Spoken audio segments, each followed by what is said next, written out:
Welcome to All Things Retreat Podcast. I'm Holly Porter, your host and CEO of Retreat R&R.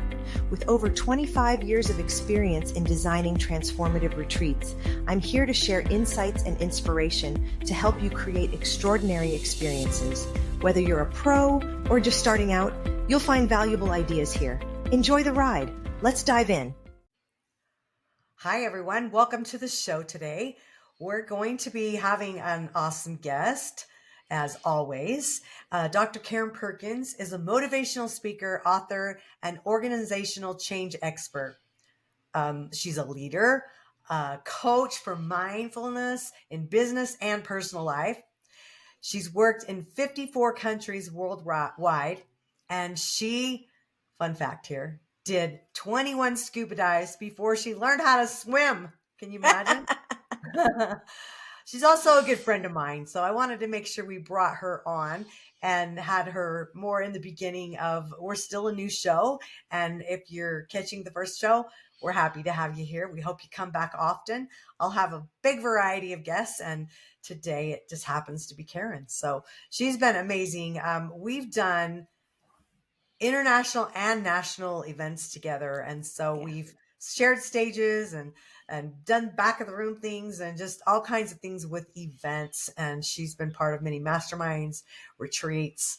So you'll see when you talk to her, but really welcome, Karen. Glad to have you here. Thank you. Thank you. And I have to say, one of my favorite stages that I shared was at an event that you hosted, one of your events there in Vegas. And that was a phenomenal event. I'll tell you guys, Holly is the most inspirational person I have ever met. And I am honored to be her friend, and I am honored to be on the show today. So thank you so much for inviting me in and allowing me to be in your presence, because again, you are wonderful. And I say that with all sincerity. Well, thank you. When you said that, I totally had an aha moment, because do you remember it wasn't even part of the event. The second day we made it part of the event. So Karen has a book. What's your book called? Which one? I think it was the Emotional Power. Emotional Power has the books, the stuff, and then I have an animal one that's just the animals, that is called The Animal Within. Yeah. And I did my personality persona. So they were each of them, your 4 basic personas. And mine was about shoes. If you were a shoe, what kind of shoe would you be? And Karen's was animals. So do you remember what we did? I do. We put shoes on the animals. You tell what you remember, because I thought it was super fun. Oh, it was fun. We put shoes on the animals so that you could see really how it fit in. And then we went ahead and we did an activity with the group where they divided into their shoes or animals and came up with their own personality traits and things. And then we went back and talked about them, and they were all dead on. And it's like, when you can click in with something that identifies your personality, mm-hmm. you really will remember it from that point forward. And your shoes are wonderful. I'm, of course, partial to my animals just because they're mine. Because they're mine. But it's one of those, if I tell you which one you are, it's not as much fun as if I say, which shoe are you most drawn to? Which animal are you most drawn to? And just let them go to that one without giving them any parameters. Yeah. And as you know, 99% of the time, they go where they belong. And you feel so fish out of water. The more we discuss it, you see them wandering to the other side of the room, to the other corner where they should have been, right? Or this is where they wanted to be, but that's not really who they are. Did you notice that? They do that. I had one once. It was so funny. So my animals, for those of you listening, they're the most obvious things in the world besides Holly's shoes. It's a lion, which is your A-type personality, your peacock, your socializer, your lamb, your amicable, the one that gives the wool right off their back, and then the owl, the analytical. Well, I had a gal one day that couldn't decide between the am and the owl, and so she went to the lamb, and she said, well, I thought about going to the owl, but I thought that would be arrogant if I did that.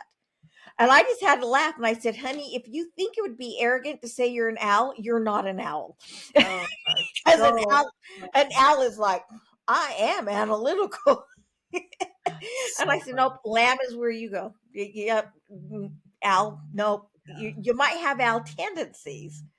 I But might. it brought the fun. I thought it was so unique that we came up with that, and just it Yeah. kind of shifted the whole energy. I think we did it right after lunch. I'm thinking. Yeah, we did it right after lunch, and everybody giggled and laughed, and we had a great time. Yeah, I have the best photos. My photographer at that event was called Prosperity Event, is what it was called. Prosperity. And that photographer just caught moments of people's expressions. They're just precious pictures. I run across them every now and again, and I'm just like, oh, there were such good memories, and it was a great venue. It didn't hold a ton of people, but it held what we had, and it worked. It held the right amount of people. Yeah. Any events that are much bigger than that, you don't have the personal interaction with, and much smaller than that, it's not enough energy. And so you had the perfect amount of people, the perfect venue. The guests that you had were wonderful. And it was thrilling to be there. But yeah, I think that is by far one of my favorite events I've ever had the opportunity to speak at. Yeah, I did 3 of them, and then COVID took over, and we all know what happened to live events, right? Yeah. But I felt like it was a little bit like a live event mixed mastermind, and it was fun. Yeah, it was. It was a live event mixed mastermind. Absolutely. Yeah. And anyway, so there you go. So I was glad you were part of it. But really today, what we want to just share and talk about is people aligning with their purpose, their goals aligning with their purpose. And I had said to you, this is probably a good time, first week of March in 2025, when we're recording this, and people's goals from what they set in New Year's resolutions. So I want you to talk a little bit about that, because we had a little previous discussion, and I think you had some great golden nuggets that you want to share about that, and how people are feeling in that slump about this time of year. Well, I had someone tell me once, a wonderful mentor, they said, stop setting New Year's resolutions. And I went, what? I got to. I mean, we all have to set goals. And she said, no, stop setting resolutions, because what we do is we list all the things we know we're bad at and we have to be good at. And we work really, really hard. The gym is really busy for the first 6 weeks of the year. And then we stop going, and then we beat ourselves up because we're a failure and we're a loser and blah, blah, blah, blah. And so I thought about it, and it was like, you know what? That makes sense. And then as I pondered, how do I go about doing this then? Because I don't want to just set a whole bunch of New Year's resolutions. I have to first be thankful for the talents that I have. Because if I'm not thankful for the talents that I have, I don't give myself the opportunity to feel the strength to move forward to another talent. Yeah. And so you have to acknowledge it. And you'll hear me say, I have many talents. This just happens to not be one of them. I'm okay with having some non-talents. That's right. Because the fact is, everything. Well, if I were good at everything, I'd have no need for anyone else, first off. And second off, how selfish of me to deprive someone else the opportunity to shine in their glory. Yeah. Now, that doesn't mean I don't need to improve and build new talents and things along the way, but I don't have to do everything, and it's okay to rely on other people in their strengths. So anyway, first you got to be thankful for your strengths and for your talents and acknowledge them, because humility, there's a difference between being humble and being victimized. And I really don't know how else to say it, but we downplay our abilities because we're trying to be humble. But what we're really doing is emotionally victimizing ourselves and saying, oh, I'm not that good. And that, I mean, you don't want to be victimized by somebody else. Why would you do it to yourself? You know? Yeah. And so the victimization. So acknowledge what you do well, Be proud of what you do well. You don't have to walk around going, I do this better than you. But, acknowledge what you do well. There are a lot of things that I do really well. And like I said, there are a lot of things I don't. And I can acknowledge both. But once you've done that, pick one thing and one thing only you want to work on improving in your life, and work on that one thing. Keep focusing on the things you do well, but work on one thing that you want to improve.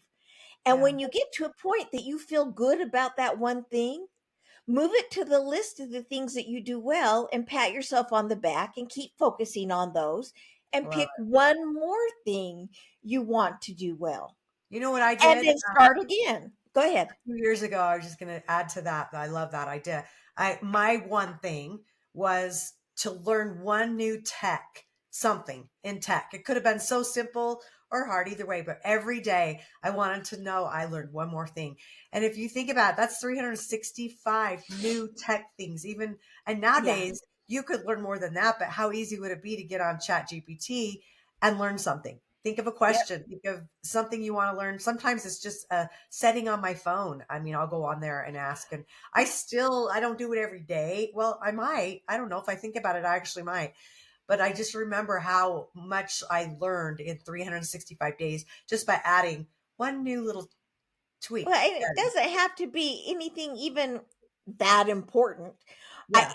I was in a gal's office the other day, and she had an Easter thing on her shelf or something. I don't remember. I mean, but it's something that sparked Easter in my mind.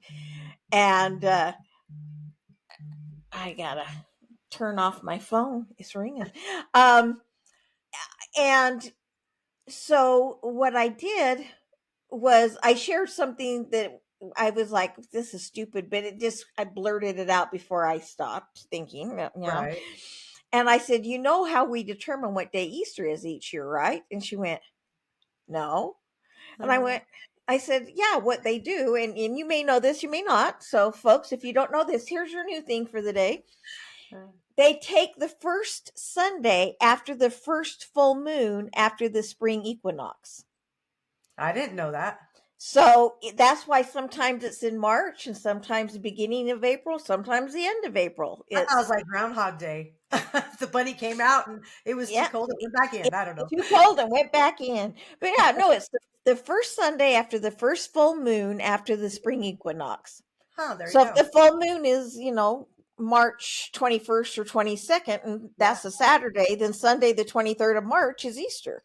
Because it does vary. I like a Yeah. month. It varies. Yeah, up to a month. Yeah. So anyway, and I said, I know, random, who cares? And she's like, no, I try to learn something new every day, and those random things are fun. Yeah. Because she's like, you're right. Who needs to know that? But it's fun to know. And she's like, now I can mark off on my list that I learned something new today. And she says, I try to learn something new, be it what the meaning of a new word is or something.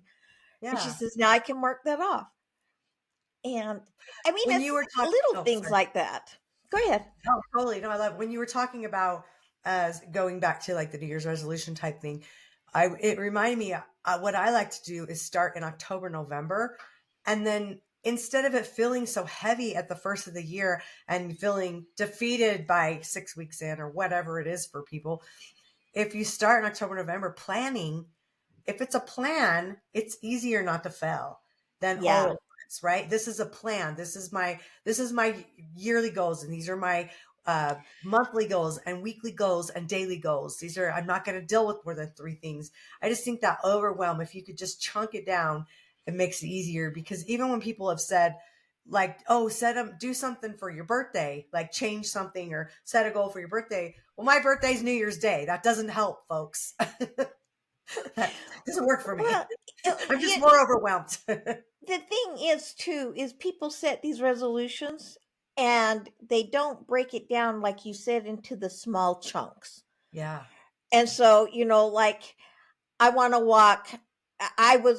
Before I got sick, I was walking 5 miles a day. I mean, it wasn't a lot, but it was 5 miles at a quick clip. And I got sick and I wasn't able to go out and do it and blah, blah, blah. Wow. Oh, woe is me. But I decided this week I'm going to get up and start walking again. Well, I have to make some arrangements because I'm taking care of my mom, for somebody to be here while I take care of her, or, to take care of her while I go out. Right. And, but I sat down and I went, okay, what actually do I have to do? Saying I'm going to get up and walk this morning is one thing, but coming up with the plan first. Here's who's going to come watch mom. Here's what needs to be done. Here's the time of day I want to go walking. Here's when I want to be back. So if I don't get 5 miles in, fine, as long as I'm back by this time. Right. What am I going to be able to do after I get back? Because that's going to determine, do I go first thing in the morning or do I go in the afternoon? Yeah. And it was little things like that, instead of beating myself up because, oh my gosh, those that know me probably know this. If you don't, I had breast cancer. We've got that taken care of. And then right away, my mom fell and lost all of her dependency. So I'm taking care of my 92-year-old mother, I'm and sorry. I have to basically walk her everywhere she goes and help her with all of her activities. And so I can't just get up and go walking. And I'm up 4, 5, 8 times a night, making sure her needs are being taken care of. It's like a And new baby. It's like having a it's baby as a it's new like mother. having a Except brand you're new older baby. and you don't deal with it as well. Well, it's like having a brand new baby, only they don't cry like a baby does, but they make you feel more guilty. And they're also dead weight. Like, Yeah. I mean, right? Is that the right word to use? Well, I mean, if they it's fall, it's different. I mean, it's hard. we luckily have a electric machine that we lay. It goes flat on the floor that we roll her onto, Nice. that will lift up and lift her into a sitting position. Oh my gosh, I wish But we if had we that. didn't have that, we couldn't get her up, Yeah. because it is dead weight. And she's not ginormous, but she's well over 200 pounds. And when you've just had surgery, Yeah. you can't Yeah. be lifting well over 200 pounds dead No. weight by yourself. And 9 out of 10 times, I'm the only one here with her. And so, Well, you've you been a know, trooper. I mean, it's been a oh, rough past year for you, and it's Karen does it with a smile on her face, and it's it's been amazing a how. wonderful year. I've had some challenge. I've had some detours, but aren't detours wonderful because we get to see different paths and different sites we wouldn't have seen without that detour. Well, let's So talk about that's all mindset. So talk it about that is. because you It specialize is in mindset. all mindset. The fact is your thoughts actually control and change your genetic makeup. Hmm. Your physical genes will change with your thoughts.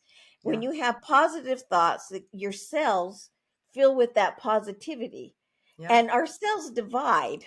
Oh, I can't remember now how many days it is, but they divide, and you got positive cells are healthier cells, and they divide, and now instead of one cell you've got two healthy cells. When they're negative, the cells begin to deteriorate, and when they divide, you now have two deteriorating cells. Hmm. Okay. And the body replenishes the cells all the time too, but you don't want to have to be you don't want to have to be getting the toxins out of your body because of your thoughts. Yeah. And When they can be changed like that. yeah, and in my book Emotional Power, I talk about the logic behind emotions and the emotions behind logic. Yeah. And you can't have one without the other. And what happens is our thoughts flow through the amygdala, that's about the size of a pinhead. And that amygdala assigns it its emotion and its physical reaction. What most people don't realize is that we have the same physical reaction oftentimes for opposite emotions. Yeah. Stage fright, for instance, and excitement, you know, the exact same physical response. Right. Your heart palpitates, you get knots in your stomach or butterflies, whatever you want. It's the mindset. So when you start to feel your stomach tighten and your heart palpitate, are you saying, "Oh my gosh, I've got knots and my heart's going to pound out, I'm dying"? Or do you say, "This is a new experience and I've got butterflies. I'm looking forward to learning something new." Yeah. And an example, and I give a personal example, not to say aren't I wonderful, but just to give a personal example, because people are like, how can you have breast cancer, go through a double mastectomy and not be like freaking out? Well, I realized as soon as they told me I had breast cancer, one of four things was going to happen, and I didn't have control over any of them.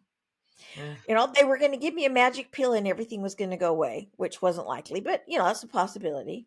Yep. They were going to do chemo or radiation, and it was going to make me good and sick, and it was going to heal me. Or they were going to do chemo and radiation, and it healed me, healed, one healed. Or they were going to do surgery, actually five things: do surgery and remove all the tissue, or they were going to do surgery and I still have to do radiation and chemo. Mhm. Well, I had no choice. I was either going to live or I was going to die. And if I was going to die, I wanted to live while I was alive. And I learned that from my sister. My sister, she'd have a heavy heart because she had some bad things happen in her life, but she chose to be happy. And that's a whole nother story for a whole nother day, because it's a 10-minute story, but it's, I learned so much from her. But I decided, you know what? It's scary. It's scary as heck. Yeah. But I'm going to choose to allow myself to be scared, because you don't deny emotions. You can be ticked, you can be angry, you can be frustrated, you can feel resentful, that's okay. But you can also feel love and excitement and joy and happiness, and that's okay. So I went through all of the emotions that you go through with loss, because it was a loss mentally. Yeah. And I said, I have those emotions, face it, deal with them. Okay, you have those emotions. Do you want to die in those emotions, or do you want to enjoy life while you can and die in those emotions if death is the answer? And I said, if I am going to die, I want to die happy. And I really I knew in my heart of hearts I wasn't going to die and everything was going to be fine. Well, now, was that a mindset, or was that a knowledge from God or the universe or whomever? Yeah. Who knows? Who knows? It's most likely a mindset, because I've chosen to look at things that way. With my mom falling, my heart has broken for my mom. Absolutely broken. And there are days where I could just throat punch somebody, not her, because I'm frustrated. I mean, there are those days. I never throat punch anybody. That is just wrong. Okay. Well, unless you're being attacked. Yeah, my brother bought me a cloth doll that's a damn it doll that you're supposed to beat and say damn it, damn it, damn it, because that's the name of the doll. I thought that was funny. But again, I'm feeling the emotions that are not necessarily positive. Yeah. But I've chosen to be grateful for this opportunity to be with my mom and to serve her, because I know when the time comes, I will have all of these memories of being able to be with her, and I will feel better about myself, and I will feel better about the world having lived in service. Yes. Instead of having lived in panic and been doing something else. And honestly, my heart breaks for her, because I mean, to have all your independence just taken away from you, I can't even begin to comprehend what that would be like. I just can't. And at the same point, how lucky I am that I can be there and love her through this time, and know that she's got somebody that loves her. And it's not that the other kids don't love her, but the other kids aren't where they can be with her, and I am. And, that was a conscious choice we made last summer when she called and said, please Right. come move in with me so that, I need somebody to help take care of me. Yeah, which is a huge sacrifice. And Hey, Karen, what I but would it's like to not. do, is, because we keep these shows about this long, Oh, not usually any longer. What I want to do is end this show, and then if you guys like this juice, we're going to record a second one that'll come out the next Wednesday. And if you're listening to this later, then just know it's the next show, and we're going to jump over there. And I want to talk about processing emotions, grief, all the stress. Everybody has it, and as retreat leaders and people that are running events and have yeah. venues, Yeah. their life goes on, like things happen, and we can be in the middle of doing a retreat and something happens. We can plan a retreat. We can be, have a venue and having 20 people coming to your venue and your mother dies or whatever. So what I want to do is end this show where we're Okay. at and jump over, and we'll record one for next week, because I think it's really important. And I think they'd want to hear the story about your sister. I know it's very tender and I love it. So if that's good with you, then hang on, everybody. Jump to the next one. We'll keep it again around 20 minutes. This one's a little longer than we normally do. So just know that our shows are fairly short. So don't let us lose you. I think you'll want to hear the rest of the juice. So join us again next week. Thanks, Karen. Ciao for now. Bye-bye. Thanks for joining us on this episode of All Things Retreat. We hope you're leaving with new ideas, fresh inspiration, and the motivation to take your retreats to the next level.